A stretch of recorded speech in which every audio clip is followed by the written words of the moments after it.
बढ़ती हुई सर्द मौसमों के साथ परीक्षाएं भी अपनी सरगर्मी बढ़ाना शुरू कर दिया है।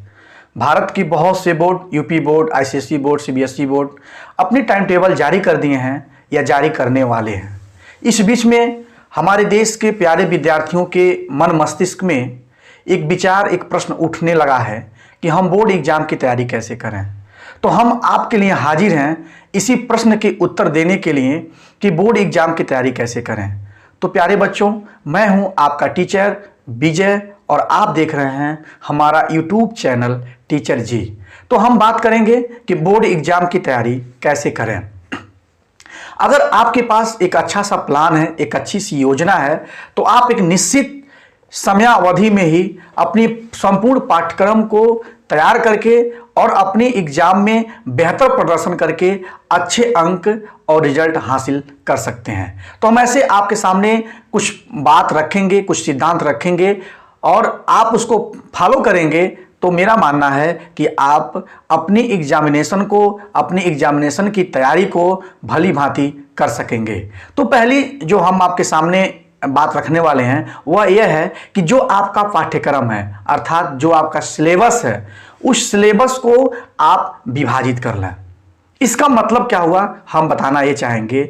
जैसे कि अगर आप क्लास 10th में हैं तो आपके पास 6 सब्जेक्ट हैं, क्लास इंटरमीडिएट में हैं अर्थात क्लास 12 में हैं तो आपके पास कुल 5 सब्जेक्ट हैं। मान लीजिए कि आपके पास जो 6 सब्जेक्ट हैं, किसी एक सब्जेक्ट में, जैसे कि गणित में अगर 15 चैप्टर हैं तो उसको आप क्या करिए, 3 या 4 या 5 पार्ट में डिवाइड कर दीजिए। साइंस में मान लीजिए कि आपके पास 16 चैप्टर है, उसको 4 पार्ट में डिवाइड कर दीजिए।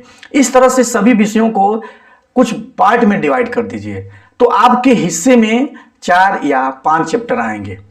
उसके बाद से आपको क्या करना है कि जितने पार्ट को आपने डिवाइड किया है तो सभी विषयों के पहले पार्ट को तैयार कर लीजिए। जैसे गणित के 4-5 चैप्टर तैयार कर लीजिए, हिंदी के 4 चैप्टर तैयार कर लीजिए, इंग्लिश के 4 चैप्टर तैयार कर लीजिए। तो इससे क्या होगा कि एक निश्चित समय में आप समस्त विषयों के कुछ भाग को आप तैयार कर लेंगे।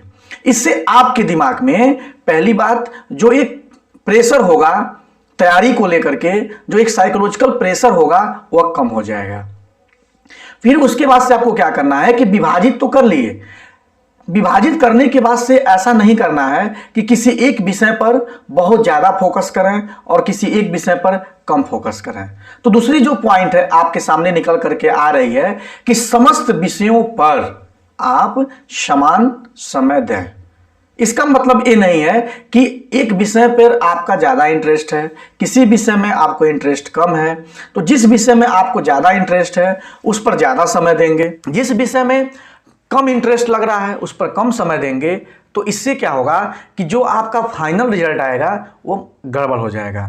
जैसे कि मान लीजिए आप किसी विषय में 100 में से 92 नंबर गेन कर रहे हैं और किसी विषय में 100 में से 62 नंबर गेन कर रहे हैं, तो दोनों का जब एवरेज करेंगे तो वो मिनिमम हो जाएगा।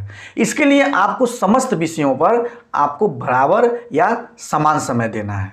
इससे यह फायदा होगा कि जो फाइनल रिजल्ट आएगा वह आपके लिए बेहतर और अच्छे अंक आएंगे। इसलिए सभी विषयों पर बराबर समय दें। 2-2 घंटा दे रहे हैं तो सब पर क्या करें, 2-2 घंटे ही समयावधि आप दे सकते हैं। इसके बाद से जो बात आती है कि कुछ विषय कठिन महसूस होते हैं। जाहिर सी बात है कि कुछ विषय आपको कठिन लगते हैं और कुछ विषय आपको आसान लगते हैं। तो जो आसान लगते हैं उसको आप अच्छे से तैयारी कम समय में, या जो विषय कठिन लग रहे हैं उसकी तुलना में आप कम समय में कर सकते हैं। इसलिए जो विषय आपको कठिन लग रहा हो उसको थोड़ा सा ज़्यादा समय दें। जैसे कि अगर आपके घर में कोई बीमार होता है तो परिवार के लोग उनका देखभाल, रख रखाव ज़्यादा करते हैं। इसी तरह से जो विषय आपको डिफ़िकल्टी महसूस हो रही है उस पर अन्य विषयों की तुलना में ज़्यादा समय दें। उसके बाद से हम और डीपली बात करेंगे कि आप जिस टॉपिक को पढ़ रहे हैं। सपोज कर लीजिए कि आज आपने जो है लॉ ऑफ मोशन पढ़ना शुरू किया। आपने क्या शुरू किया, गति के नियम। आप गति का नियम पढ़ रहे हैं तो आप उसको ऊपर ऊपर से मत पढ़िए कि हमने एक बार रिवाइज कर लिया, एक बार याद कर लिया, छोड़ दिया, तो वह बात आपके मेमोरी में स्टेबल नहीं हुआ। तो ज़रूरी ये है कि अगर आप उस लॉ को पढ़ रहे हैं तो उसके जो तीनों लॉ हैं उस लॉ को आप बेहतरीन तरीके से पढ़ें। उसका क्या अर्थ है, उसके क्या उपयोग हैं, उसके क्या न्यूमेरिकल हो सकते हैं, उस समस्त पॉइंट को, समस्त बातों को आपको क्या करना है कि एक साथ ही तैयार करना है। इससे ये होगा कि आपको अगली बार पुनः उसको जो है शुरुआत नहीं करना पड़ेगा। एक ही बार पढ़ेंगे और क्या होगा, आपके लिए वह रेडी हो जाएगा, आपके मेमोरी में रिफ्रेश हो जाएगा। तो प्यारे बच्चों, किसी भी टॉपिक को पढ़ें तो उसको प्रयास ये करें कि उसी समय पर उसको पूरा का पूरा तैयार करना। उसके बाद से जो बहुत ही महत्वपूर्ण कड़ी है, अभी लास्ट में हम एक बात करने वाले हैं जो सबसे महत्वपूर्ण कड़ी है। इसके बाद का जो सबसे बेहतरीन तैयारी करने का जो चरण है वह यह है कि जो पुराने क्वेश्चन पेपर हैं, जैसे मान लीजिए कि अभी आपका पूरा पाठ्यक्रम हो सकता है कि पढ़ाया जा रहा हो या आप पढ़ रहे हो, लेकिन तैयारी तो आपको इसी समय करनी पड़ेगी, क्योंकि अगर आपका सिलेबस फरवरी में ख़त्म हो रहा है, मार्च में आपको एग्जामिनेशन देना है, तो फरवरी में जो पेपर पढ़ाया गया उसको तो तैयार करना तो पड़ेगा ही। लेकिन उसके पहले आपको क्या करना है कि आप पुराने पेपर लीजिए। जैसे विज्ञान साइंस का आपको पेपर तैयार करना है तो उसके पुराने अंशाल पेपर ले लीजिए। अंशाल पेपर लेने के बाद से आपको क्या करना है कि अंशाल पेपर को उसको एक बार पढ़ लीजिए। भले आपको उसका आंसर आता है या नहीं आता है, लेकिन उसको पढ़ लीजिए। उसको पढ़ लेंगे तो यह फायदा होगा कि जब आप सिलेबस पढ़ेंगे, जब आप अपने बुक्स से पढ़ेंगे, तो जो क्वेश्चन आप पढ़ चुके हैं उसका आंसर स्वतः ही आपको दिखाई देना शुरू कर देगा। इसलिए किसी भी विषय का 3 या 4 साल का पेपर ले लीजिए और उसको पढ़िए, ताकि आपको किस प्रकार का क्वेश्चन बनता है, किस डिफिकल्टी का क्वेश्चन बनता है, ये सारी बातें आपके दिमाग में पहले से आ जाए। जिससे क्या होगा कि आप जैसे ही पढ़ेंगे वैसे ही उसका जवाब, उसका आंसर आपके सामने दिखाई देना शुरू कर देगा। तो इस तरह से ये चरण जो है बहुत ही महत्वपूर्ण है आपके बोर्ड की एग्जामिनेशन के प्रिपरेशन के लिए। प्यारे बच्चों, सबसे अहम बात यह है कि आप पढ़ाई करते हैं, तो पढ़ाई करने के लिए आप क्या करते हैं, कभी चैप्टर 1 पढ़ेंगे, कभी दूसरा पढ़ेंगे, कभी तीसरा पढ़ेंगे। इस तरह से पढ़ाई ना करें।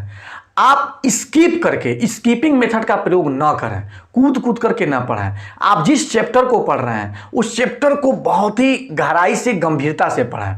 12 चैप्टर दिया है, जरूरी नहीं है कि आप 12 चैप्टर को खूब गंभीरता से पढ़ रहे हैं, लेकिन पढ़ना सब जरूरी है। आप उसमें से 8 चैप्टर ही पढ़ रहे हैं, लेकिन इतनी गंभीरता से, इतनी उसको संलग्नता से, इतनी ध्यानपूर्वक पढ़िए कि उस चैप्टर का अगर कोई भी क्वेश्चन आपके सामने आ जाए तो आप उसका हल आसानी से दे दें। सबसे महत्वपूर्ण बात है ये है, अगर आप कूद करके पढ़ेंगे तो होता क्या है कि आप कूद कर पढ़ेंगे तो बीच की जो पार्ट होता है जिसको आप छोड़ चुके हैं, कभी कभी एग्जामिनेशन में वही पूछ देता है। और आप 5 चैप्टर पढ़े हैं, 5 कूद के पढ़े हैं, मान लीजिए कि उसमें से 4 क्वेश्चन उसी पॉइंट को उठा ले जिसको आप स्किप कर दिए हैं, तो दिक्कत हो जाएगी और आप जो 100% क्वेश्चन करके आने का जो सपना देख रहे हैं वह अधूरा रह जाएगा। तो प्यारे बच्चों, इस तरह से आपके सामने हमने कुछ बहुत ही महत्वपूर्ण विचार अपने अनुभव के आधार पर निकाला है। जब मैं भी पढ़ता था उस समय भी, और इस समय खुद मैं जूनियर हाई स्कूल में पढ़ाता हूं, तो अपने बच्चों को ऐसे टिप्स, ऐसे बातें उनके सामने मैं रखता हूं। लेकिन मैं ये चाहता था कि ये पूरी बात हमारे पूरे देश हित में पूरे विद्यार्थियों के लिए जाए, इसलिए ये वीडियो आपके सामने मैं प्रस्तुत कर रहा हूं। और मुझे विश्वास है कि आपको ये वीडियो अच्छा लगेगा। अच्छा लगे तो लाइक भी करिएगा, हमारे लिए सब्सक्राइबर के रूप में भी काम करिएगा, अर्थात सब्सक्राइब भी करिएगा और अपने दोस्तों के साथ शेयर भी करिएगा।